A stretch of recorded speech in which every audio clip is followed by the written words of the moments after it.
नमस्कार, मी श्रीकांत रणदिवे स्वामिनी एंटरप्राइजेसमध्ये आपलं सहर्ष असं स्वागत करत आहे.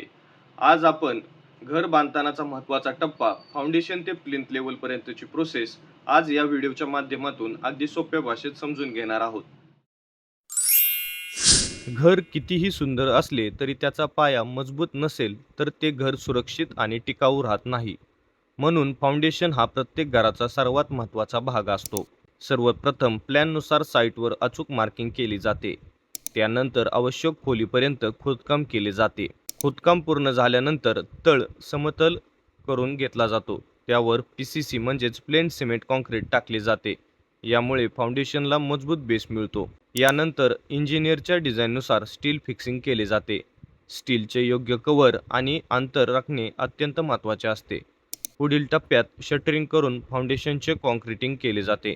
कॉन्क्रीट टाकताना व्हायब्रेटरचा वापर करून ते व्यवस्थित बसवले जाते. कॉन्क्रीटनंतर नियमित क्युरिंग केले जाते, ज्यामुळे कॉन्क्रीटची मजबूती वाढते आणि यानंतर फाउंडेशन वॉल किंवा कॉलम तयार केले जातात. फाउंडेशनच्या आतमध्ये मुरुम किंवा निवडक भराव थरांमध्ये टाकून प्रत्येक थर व्यवस्थित कॉम्पॅक्ट केला जातो. नंतर भराव पूर्ण झाल्यावर आवश्यकतेनुसार PCC केले जाते आणि त्यानंतर प्लिंथ बीम तयार केले जातात.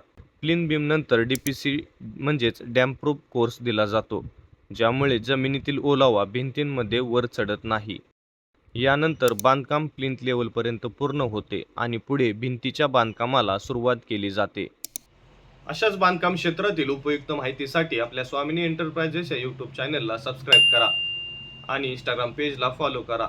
लाईक करा आणि शेअर करायला विसरू नका. धन्यवाद.